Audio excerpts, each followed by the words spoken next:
Hola, ¿qué tal? Para Emblemas de México, el poder de la imagen y de la información, el día de hoy nos encontramos en el Hotel Sevilla Palace, ubicado en Avenida Reforma en la Ciudad de México, ya que este miércoles 17 de abril de 2013 se llevará a cabo una conferencia referente a la reforma religiosa, derechos humanos y tratados internacionales. Es un tema que ha causado mucha controversia. Sin duda alguna, la modificación al artículo 24 constitucional, el cual atenta contra el Estado laico mexicano y que desde la óptica del profesor investigador de la Escuela Nacional de Antropología e Historia, Elion Mas Ferrer Can, hace una crítica referente a ello, así que los invitamos a ver este simposio. Creo que este momento es muy importante en el campo, lo que podemos llamar el campo religioso y político mexicano o el campo político religioso mexicano, porque de alguna manera en el 1992 se hicieron una serie de cambios constitucionales en materia de la legislación religiosa que prácticamente cambiaban una serie de puntos que eran como nodales en la estructura jurídica mexicana. Y me refiero tanto a un conjunto de postulados definidos en la reforma del siglo XIX y por la Constitución de 1917 como resultado de la Revolución Mexicana. En el caso de las reformas constitucionales del 92, no podemos olvidar que estas reformas fueron anunciadas personalmente por el entonces presidente de la República, Carlos Salinas de Gortari, en una reunión especial que tuvo con la Conferencia del Episcopado Mexicano, o sea, con los obispos católicos, en Los Pinos. Y estas reformas se consagraron en el 92. O sea, al año siguiente quedan las reformas. Entonces, en este contexto, creo que la reforma va por este lado. De alguna manera, ¿por qué se hace la reforma del 92? Hay muchas explicaciones. Una de ellas es que existe un intento por parte del Partido Revolucionario Institucional de reformular una suerte de pacto histórico que configuraba el Estado mexicano desde la Revolución Mexicana hacia fines ya del siglo XX, en un contexto de agotamiento de las ideologías postrevolucionarias. O sea, prácticamente los planteos con el que se hace la Revolución Mexicana estaban como agotados y Salinas se plantea la reforma del Estado y trata de incorporar nuevos sectores sociales a un bloque histórico donde el PRI iba a hegemonizar. Entonces plantea incorporar a la Iglesia Católica e invita, ustedes recordarán, en su toma de posesión del 88, unas elecciones muy discutidas en México, donde nunca se supo quién ganó realmente, etcétera, etcétera. No es la primera ni la última. E invita al nuncio, en ese momento delegado apostólico, Girolamo Prigione, al abad de la Basílica de Guadalupe, Guillermo Jullenburg, al presidente de la conferencia, al cardenal, etc. 5 prelados que llevan con alzacuellos a San Lázaro a la toma de posesión. Entonces también se hacen los cambios constitucionales en materia indígena, se incorporan los derechos de la mujer, etc. Nosotros lo que nos interesa es la parte religiosa. En la reforma del 92, Salinas tiene que negociarla con sectores muy importantes, o sea, los liberales al interior de su propio partido, en concreto las distintas tendencias y facciones de la masonería mexicana. E incluso Salinas tiene que designar como el primer embajador de México en el Vaticano a Olivares Santana, un hombre que todo el mundo sabía que era grado 33 en la masonería mexicana. Entonces, sin embargo, esto es aceptado, si bien para la Iglesia Católica era un avance importante, es aceptado a media máquina por la Iglesia Católica, que quiere más. En ese transcurso también los políticos descubren que existen otras formaciones religiosas que son los cristianos evangélicos. Cuando uno hablaba en aquella época con los políticos, decían, bueno, sí, aquí están los católicos. Y sí, decían textualmente, no voy a decir quién para... hay algunas sectas por ahí, pero no. Y la sorpresa que se llevan es que los cristianos evangélicos son un sector significativo y muy importante. En el Censo General de Población de 1970, los católicos eran el 96% de la población. En el Censo General de Población de 1980, los católicos son el 92% de la población, bajan 4 puntos. Y esa es una de las razones por la cual nosotros ya hemos dicho acá que los datos del censo del INEGI no se ajustan a la realidad, porque después del bajón que tuvo la Iglesia Católica del 96 al 92, entre el 70 y el 80, es imposible de creer que entre el 70 y el 80 solo hubiera bajado 8%, como dice el censo, ¿no es cierto? Evidentemente los cristianos evangélicos avanzan mucho más. Y en realidad entonces nosotros en nuestro libro Pluralidad Religiosa en México, Cifras y Proyecciones, pudimos mostrar cómo las cifras de bautizados contrastados con las cifras de nacidos colocaban a los católicos en el 73%, ¿sí? Y eso quería decir que había 82 millones de católicos en México y no 92 millones como afirmaban. Las cifras estas son resultados de un arreglo político, ¿sí? Del mismo modo, pero no son la verdad. Ahora estamos ante una iniciativa que es impulsada por la Iglesia Católica, que es la reforma al artículo 24. Y ahí me voy a permitir hacer algunas consideraciones. Si bien yo estudié antropología e historia, también debo confesarles que entre mis pecados de juventud está haber estudiado Derecho, ¿no? No terminé, pero sí tenemos algunas ideas sobre el asunto. Entonces, voy a manejar distintas identidades académicas, ¿no es cierto? Esto sí quiero que, me parece importante que quede claro. La otra cuestión que es importante es ¿por qué una reforma al 24 constitucional? Esto no es gratuito. Detrás de la reforma del 24 hay un proyecto, hay un proyecto político de un grupo de juristas e intelectuales católicos que controlan la mitad, podríamos decir, del Instituto de Investigaciones Jurídicas de la UNAM.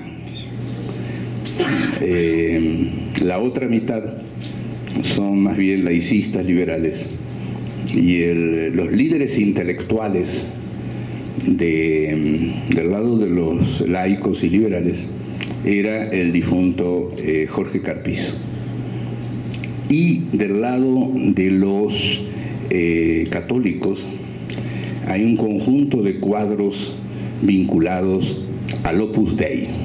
O sea, en concreto, el doctor José Luis Soberanes es un miembro supernumerario del Opus Dei, ¿sí? Y entonces,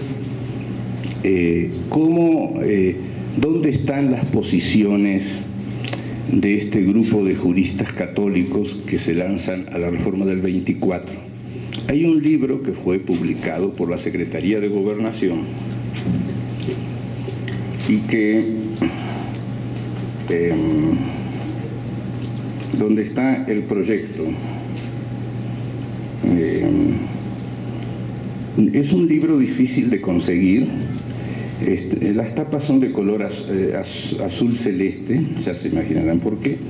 Es de Medina González, María Concepción, la coordinadora, Una puerta abierta a la libertad religiosa en México a los 15 años de las reformas constitucionales en materia religiosa. Ahí, en ese libro, está claro el proyecto católico. En ese sentido yo no estoy tan de acuerdo con mi querido Arturo Farela, de que no se sabe qué es libertad de conciencia, libertad de... O sea, está claro que en términos jurídicos no se sabe bien qué es, pero hay quienes tienen doctrina jurídica para definir lo que va a ser, ¿sí? Y de alguna forma esto apunta a la instalación de un concepto de derecho natural por encima del derecho positivo vigente, por encima de la soberanía popular del pueblo de México.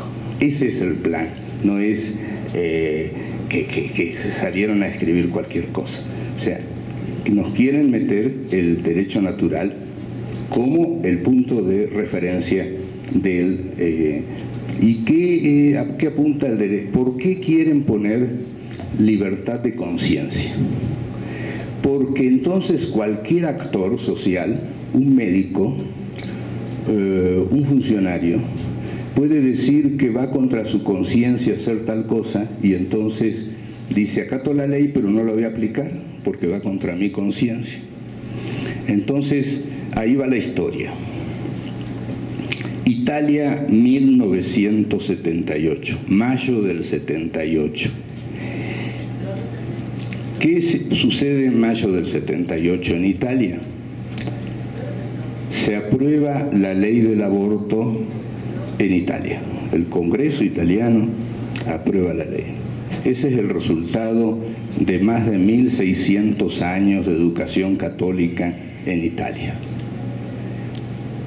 Entra Juan Pablo II el 16 de octubre del 78 como Papa y orienta una campaña provida para hacer un plebiscito revocatorio de la ley de aborto en Italia. En la Constitución italiana se valen los requisitos, los plebiscitos revocatorios. En el 81 van al plebiscito revocatorio. Los católicos italianos, que son la mayoría de la población, aprueban la ley, ratifican la ley de aborto y el aborto es legal en Italia. Desde el 78-81, la fecha que ustedes gusten. Bien. ¿Qué es lo que hacen los médicos católicos? Dicen que no van a hacer abortos porque va contra su conciencia. Ok. ¿Qué hacen en realidad esos médicos? No hacen abortos en los hospitales públicos porque son gratuitos, pero sí los hacen en sus clínicas privadas y cobran muy buena lana por hacer los abortos en las clínicas privadas, ¿sí?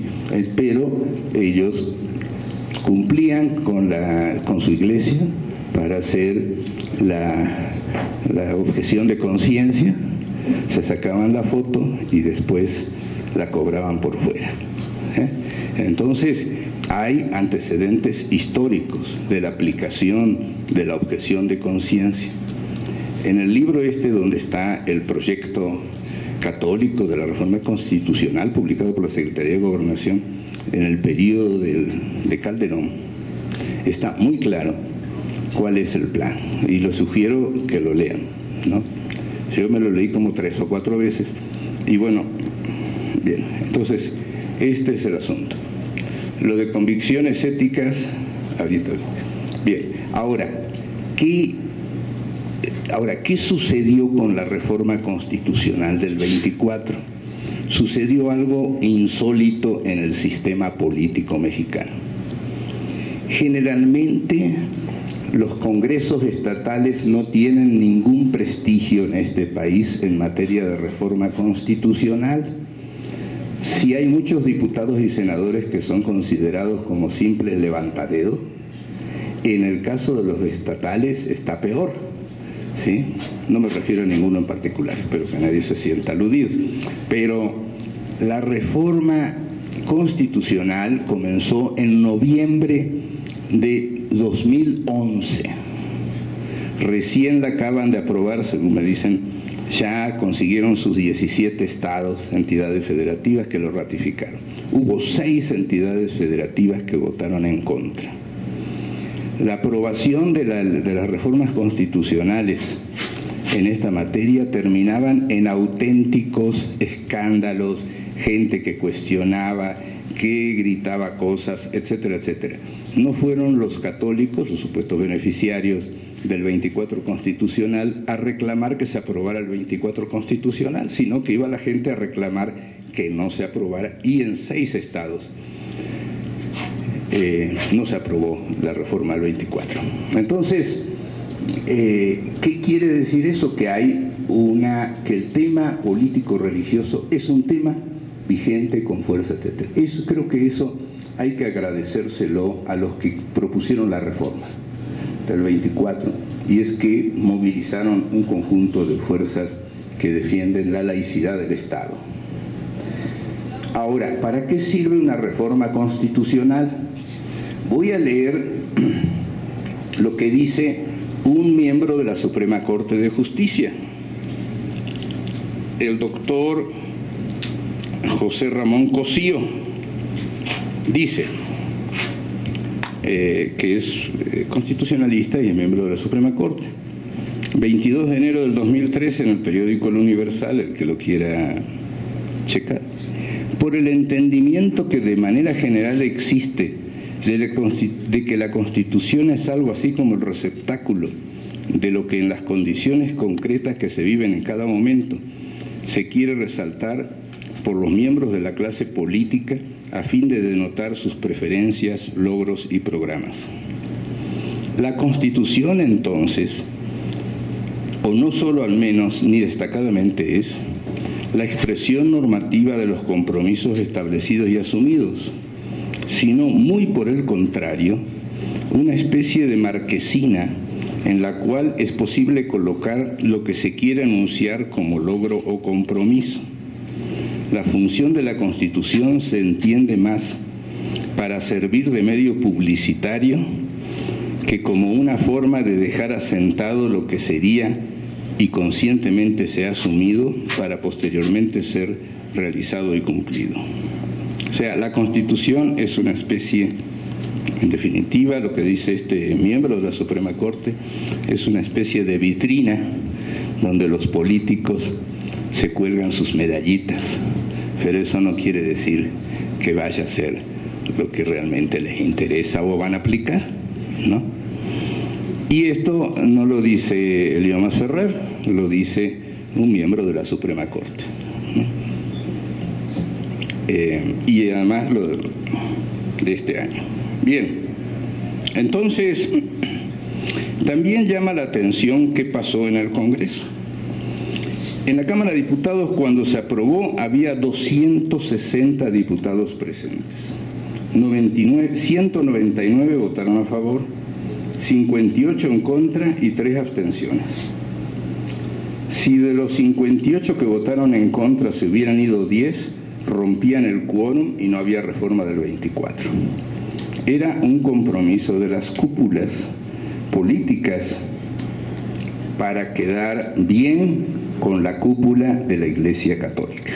Eso es evidente. Y además, los antropólogos verificamos nuestras hipótesis Y yo he entrevistado a altos funcionarios en ese momento de la Cámara de Diputados y me explicaron cómo era la negociación. Bien.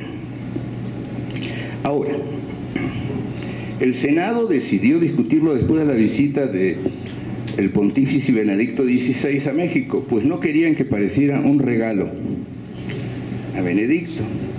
La premisa principal de la visita, realizada a fines de marzo, contó con la asistencia de los 4 candidatos presidenciales y coincidió con la fecha de arranque de las campañas electorales.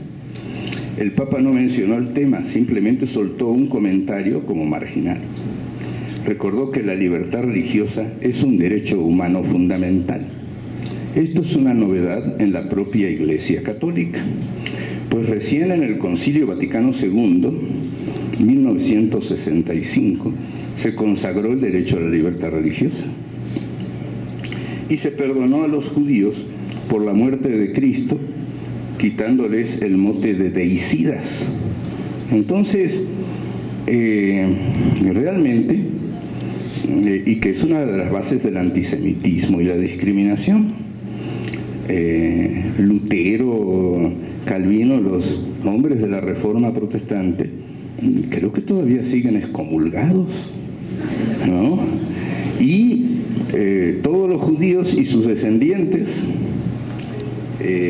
hasta 1966, que la Iglesia Católica saca el documento Nostra Aetate, eran considerados integrantes de una banda de sicarios, ¿no es cierto?, que habían asesinado a Cristo hasta la actualidad, ¿sí? Entonces, que ahora la Iglesia Católica está muy preocupada, me parece bien que cambien de idea, pero los herejes, los apóstatas y otros, hasta hace muy poco eran enviados a la hoguera. O sea, los pastores y los misioneros protestantes que en el siglo XIX vinieron a México, muchos fueron simplemente linchados por multitudes, impulsados por el clero. O sea, no nos hagamos, ¿no es cierto? Esta es nuestra historia.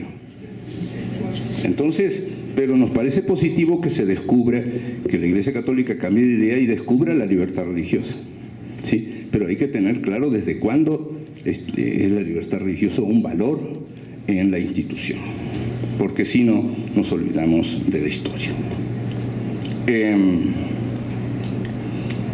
el Senado hubo un voto, por un voto no quedaron en minoría. Es más, se cuenta la anécdota que a una senadora prácticamente la trajeron así de los pelos para que hiciera el quórum, ¿no es cierto? Por si no, no juntaban la mitad más uno. Luego, los 2 tercios que necesitan para la reforma constitucional. Ahora, la pregunta es, ¿y para qué? ¿Sí? Como quien dice, ¿para qué tanto brinco si el suelo está tan parejo? Si realmente los que tienen limitaciones a ejercer su libertad religiosa en este país no son los católicos, son los evangélicos, los no creyentes, los judíos, esos son los discriminados. Entonces, ¿por qué la Iglesia quiere que haya libertad religiosa? Porque quieren cancelar los convenios internacionales que México tiene suscritos en materia de derechos humanos y sobre los cuales el Estado mexicano tiene hechas reservas especiales que inhabilitan la aplicación de esos convenios en ciertas cuestiones. Entonces, ahora vamos a ver qué quiere decir eso. ¿Cuáles son las reservas que le interesa cancelar a la Iglesia Católica de los convenios internacionales? El blanco central está en la Carta Interamericana de Derechos Humanos o la Convención Interamericana de Derechos Humanos, conocidas como la Carta de San José. La Carta de San José fija varias cuestiones en materia de derechos religiosos. Primero, y voy a decir las reservas que tiene hecha México en la materia, son fundamentalmente 3. La primera, lo del voto, el derecho al voto de los ministros de culto. La segunda, en materia de aborto, la Convención de San José fija el aborto desde la concepción, fija la vida desde la concepción. México tiene hecha una reserva porque dice que la materia de aborto es cuestión de los estados y no de la federación. Tercer reserva, y esa es la buena: los padres tienen derecho a decidir sobre la educación religiosa para sus hijos. Porque y dice en lo público y en lo privado. México tiene hechas reservas sobre eso. ¿Por qué? México dice que la educación religiosa, de acuerdo a la Constitución de los Estados Unidos mexicanos, es laica y que por lo tanto no va a dar educación religiosa en las escuelas públicas. Y ese es el negocio. ¿Sí? Esa es realmente, como se dice, la pechuga del pollo. Bien. ¿Por qué quiere la Iglesia Católica cancelar entonces las reservas en materia de derechos internacionales? Por una razón muy simple. El 73% de los nacidos es bautizado en la Iglesia Católica, pero el 53% hace la primera comunión y el 42% la confirmación. La Iglesia Católica quiere poner educación religiosa en las escuelas, no le va a llamar educación religiosa, va a decir educación con valores, y ahí va a ir sobre los niños y los adolescentes que van a resultar una especie de clientela cautiva de estos catequistas de Estado. Sí, porque que cada quien ponga sus catequistas y sus escuelas dominicales, etcétera, bueno, cada quien su rollo, ¿no? Pero ahí van a ser catequistas de Estado. ¿Dónde funciona así? En España. En España el Estado español paga a los catequistas que están en las escuelas públicas. Si un catequista que está en una escuela pública se llega a divorciar o alguna cosa de ese tipo, el obispo lo da de baja, lo expulsa, y el Estado español tiene que pagar la indemnización, ¿sí?, del maestro que echaron. Ese es Y en España dicen que es un Estado aconfesional, pero el Estado español paga a los capellanes militares. Ese es el otro asunto, capellanes militares. Paga a los capellanes militares, paga a los maestros de religión de las escuelas públicas, paga sueldo a los curas y sueldo a los obispos. Igualito es en Argentina, igualito es en Costa Rica, por ejemplo, donde el catolicismo es religión de Estado. Entonces, no son conceptos vacíos. Hay antecedentes históricos muy concretos y muy cercanos y vigentes. No estamos hablando del siglo XVI, no, aquí no estamos hablando de Hernán Cortés, ¿no? Estamos hablando del tipo de religión que está acostumbrado a aplicar el señor Jorge Mario Bergoglio, el actual Papa, ¿no es cierto? Bergoglio cobra sueldo como arzobispo de la ciudad de Buenos Aires, cobraba sueldo equivalente a un juez. En Argentina hay un obispo de las Fuerzas Armadas que tiene rango de general de división y cobra como subsecretario de Defensa, ¿sí? Los sacerdotes tienen sueldo. Ese es un poco así funciona este tipo de religión de Estado. Si a alguien le quedaba dudas, la Iglesia Católica el 11 de septiembre del 2012 sacó una carta pastoral, Educar para una nueva sociedad, que fue presentado por el Monseñor Carlos Aguiarretes, arzobispo de Tlalnepantla, y en ese momento presidente de la Conferencia del Episcopado Mexicano, y el presidente de la Dimensión de Pastoral Educativa de la Conferencia del Episcopado Mexicano, el obispo Alfonso Cortés, obispo de Cuernavaca, que ahora es el arzobispo de León. Pero la presentación estuvo a cargo de un laico, el doctor Rodrigo Guerra López, miembro del Centro de Investigación Social Avanzada de Querétaro, y María Luisa Aspermella, directora del Instituto Mexicano de Doctrina Social Cristiana, Y quien hizo los comentarios fue Silvia Irene Smelkes del Valle, que es directora del Centro de Estudios Educativos de la Universidad Iberoamericana. ¿No les suena Smelkes? Pues revisen las ternas que está discutiendo hoy el Congreso para ver a quién designan como vocal en el Instituto Nacional de Evaluación Educativa. Ahí está Silvia, que es una excelente educadora, ¿sí? Pero también tiene su propia posición, ¿sí? Y creo que va a quedar, apuesto que va a quedar Silvia. Bien, entonces, de alguna manera, al implantar en términos constitucionales libertad de convicciones éticas, eso yo pensé que la teníamos. Libertad de conciencia, yo pensé que la teníamos. Hola, ¿qué tal? ¿Cómo le va? Y libertad religiosa, yo pensé que existía. Bien, entonces la cuestión va muy claro, creo que está muy claro a dónde van las reformas. ¿Cuál va a ser el procedimiento? De acuerdo a la información que nosotros tenemos disponible, van a presentar recursos de amparo.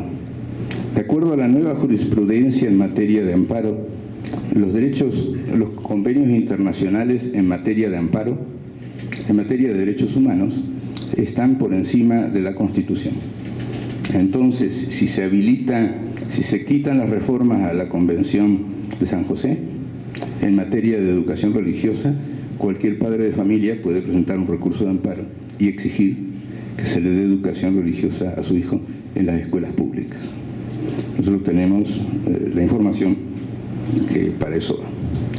Ahora, ¿por qué? Y ahora vamos a ver algunas estadísticas. ¿No lo puede agrandar un poquito? ¿No? Ok. ¿Por qué a la Iglesia Católica le interesa? Antes estaban muy cómodos dando educación en sus propios ámbitos, ¿de acuerdo? Pero estas son las cifras de la Iglesia a nivel mundial. Si ustedes... En el 1980 había 430, en el 80 había 413.000 sacerdotes, ¿sí? En el 2010 hay 412.000 sacerdotes, 1.000 sacerdotes menos.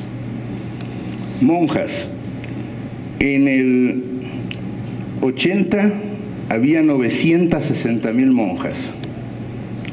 En el 2010, 721.000. ¿Sí? Han disminuido en términos absolutos y también en términos relativos, porque la población mundial es el doble, ¿sí? Entonces su proyecto se les está cayendo. Vamos a la otra. Bautizos a nivel mundial.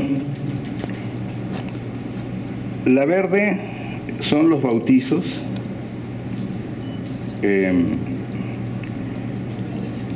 y esta azul son los bautizados menores de 7 años. Bajaron de 16 millones de bautizos, bajaron a 14.300.000 bautizos de menores de 7 años. ¿Y qué se les incrementó? Los bautizos de mayores de 7 años, pero tampoco es mucho. En definitiva, subieron, o sea, aumentó la gente. ¿Por qué la gente se bautiza de católico a los 15, 20 años, 30 años? En muchos casos porque tiene que casarse.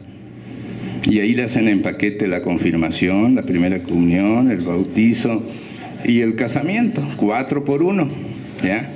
Bien, pero otros nunca los agarran. En ese sentido, eso de que el 17% de la población del planeta es católica, no es cierto. Y esperen 3 o 4 meses que saque el libro que les estoy dando el adelanto para ver que no es cierto y tengo cómo demostrarlo. Bien, entonces los bautizos a nivel mundial se decayeron. Los bautizos en México, ya les traje las estadísticas en otra ocasión, así que ya ahí no se las... entonces, en México han bajado los bautizos. En el 80 había 2 millones de bautizos. Ahora hay 1.900.000, pero bajaron los de vuelta. Bajaron a 1.800.000 los de menores de 7 años, ¿sí? Que esos son más o menos los buenos, por decirlo de alguna manera. Aquí, bueno, aquí están las cifras, ¿no? Síguela. En Europa, los sacerdotes, los religiosos bajaron de 74.000 a 56.000, o sea, los sacerdotes religiosos. Los diocesanos de 168.000 a 133.000. Por eso no quedó un papa europeo, porque realmente las cifras son un desastre. ¿Cómo va a quedar uno de la curia italiana si ya hace 30 años le metieron el gol del aborto en Italia? No hablemos del divorcio, etc.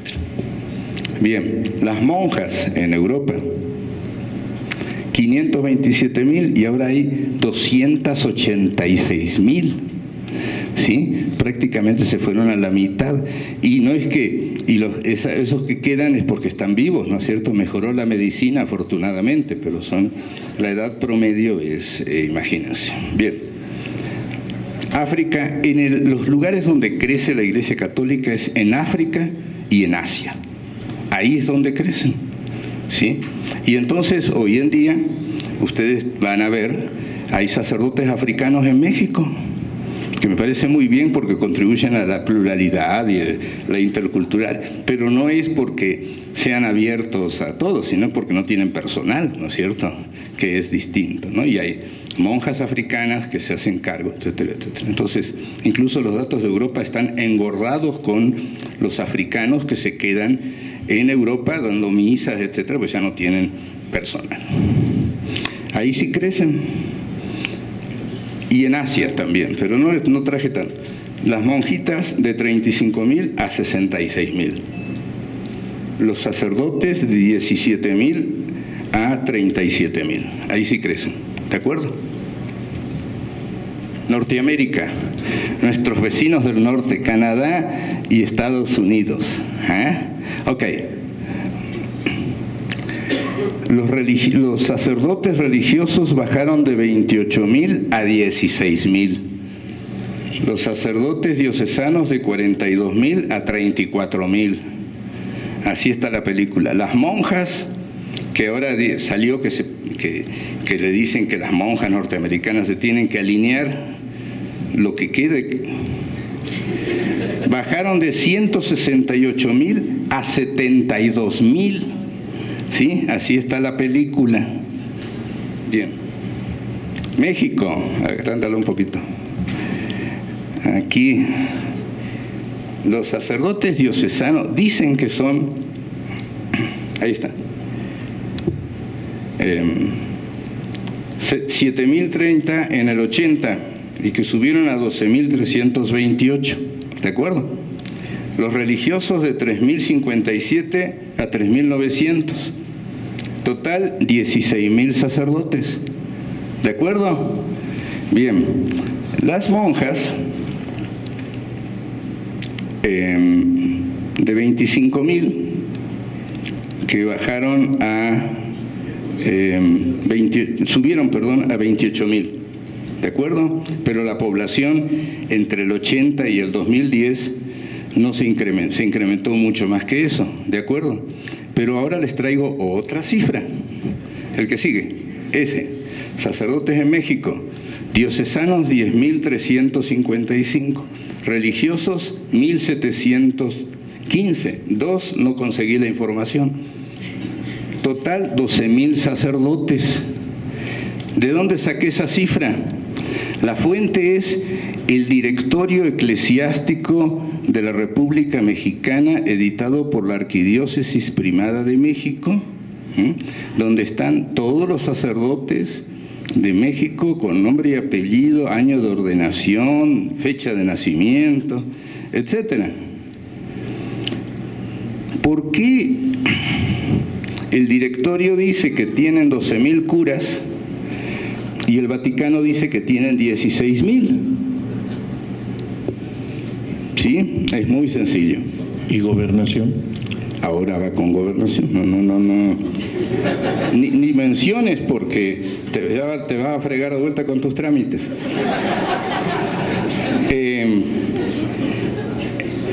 Porque la definición que da el Vaticano de sacerdote es un sacerdote legal de acuerdo al derecho canónico. Si yo fuera sacerdote, no es el caso, y después me cansé ya de vivir en forma oculta con mi mujer, me voy a vivir con mi mujer, tengo hijos, etcétera, pero no pedí la dispensa en Roma, sigo figurando en los registros como sacerdote, porque es un sacramento, ¿de acuerdo?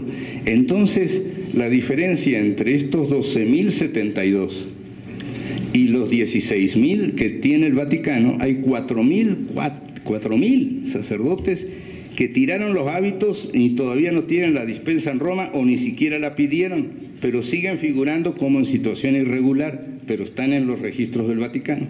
Además, los obispos no tienen muchas ganas de actualizar la información, porque cuando cada 5 años van a la visita ad limina a Roma, le dicen, oye maestro, ¿y cómo está la película? ¿No? Se te han ido no sé cuántos, y eres un inútil, ¿no es cierto? Etcétera, ¿no? También a ellos los regañan, ¿no? Bien, entonces se hacen guajes. Gobernación, no he checado en esta nueva administración, sé que todavía vamos a... Gobernación tiene 22.000 sacerdotes. Entonces, de vuelta, 3 cifras y ninguna verdadera, ¿no es cierto? Sacerdote con sus 22.000, el Vaticano con sus 16.000 y el directorio eclesiástico de la 12.000. ¿Sí? ¿Por qué la diferencia? Porque estos señores de la Secretaría de Gobernación, por lo menos en la administración anterior, tenían el don de la resurrección de las almas. No se crean, ustedes dicen, Cristo, no, también hay otros. Hay otros. Por ejemplo, figuran en la lista de sacerdotes vivos, bueno, en la lista, Samuel Ruiz García, el difunto obispo de San Cristóbal Las Casas. Guillermo Schulenburg, el difunto abad de la Basílica de Guadalupe, figuraba en la lista, yo me tomé el trabajo. Y otros figuran 3 o 4 veces, ¿no? Entonces es un padrón donde hay algunos lamentablemente fallecidos, nadie lo quería, etcétera, ¿no? Esos son los datos de la Secretaría de Gobernación, ¿no? Parece ser que han mejorado los modales, entonces tengo que estudiar las de la administración más reciente. Bien, en definitiva, ¿por qué dicen que la Iglesia Católica tiene 22.000? Porque quieren decir que los ministros de culto registrados son el 32, 33%, son católicos, un tercio. Mentiras. En realidad, los ministros de culto que de veras existen son católicos, no son más del 10%. ¿Sí? Entonces, bueno, estos son los datos de Brasil, el país con mayor número de católicos del mundo, con todos los asegúnes que podemos tener. Aumentaron los diocesanos y bajaron los religiosos. En definitiva, de 13.000 fueron a 20.000. Las monjas de 37.000 a 31.000, o sea, disminuyeron también las religiosas.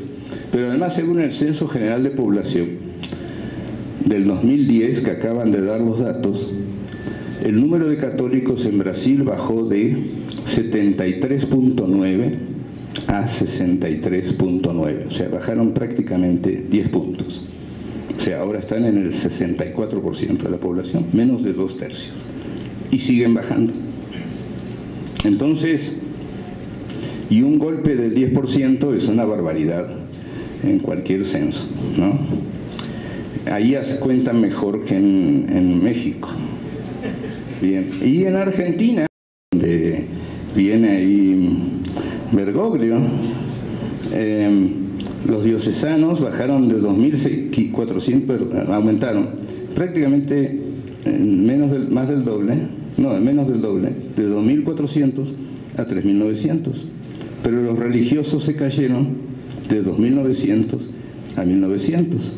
Entonces el saldo es prácticamente igual.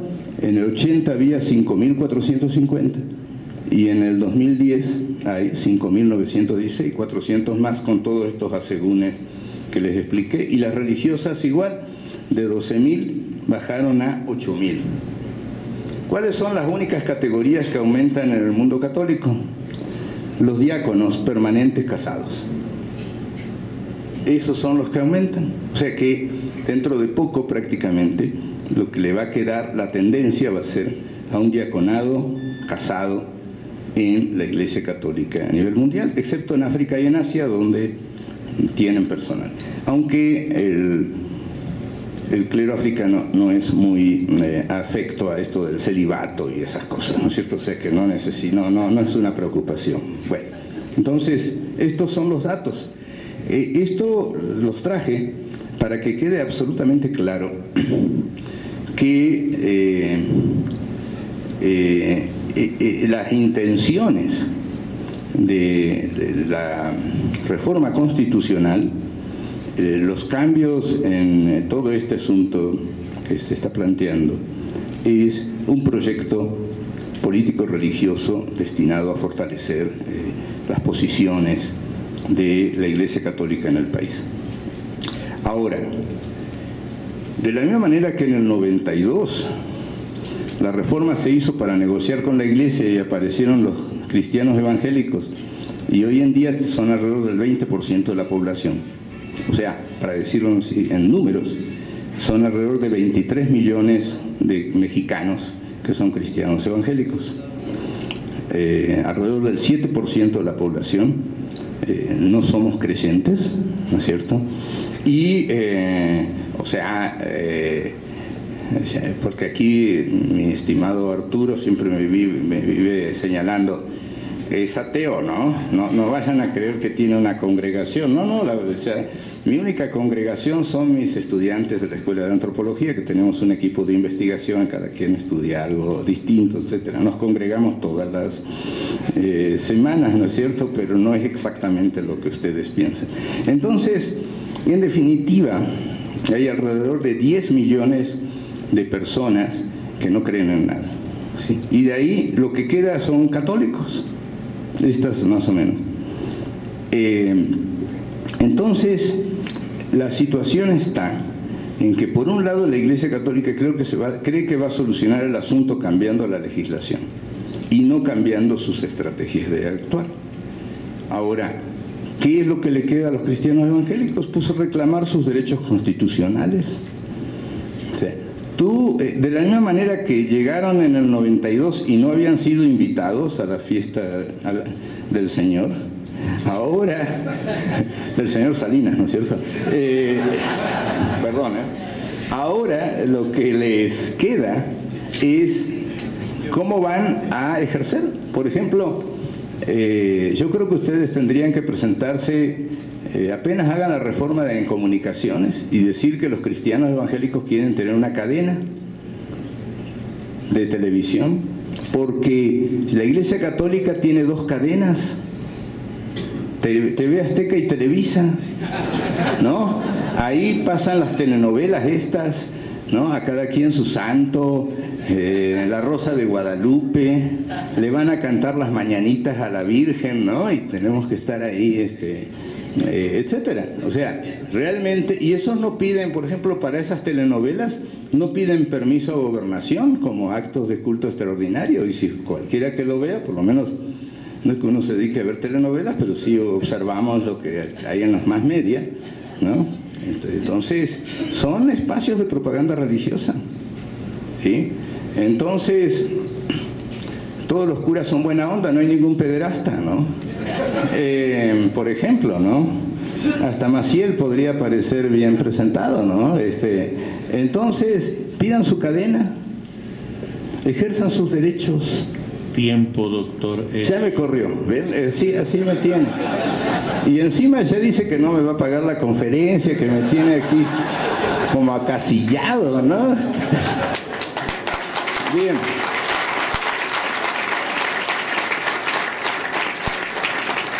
Muchísimas gracias y a ver qué hacen, se los dejo de tarea. Hasta luego.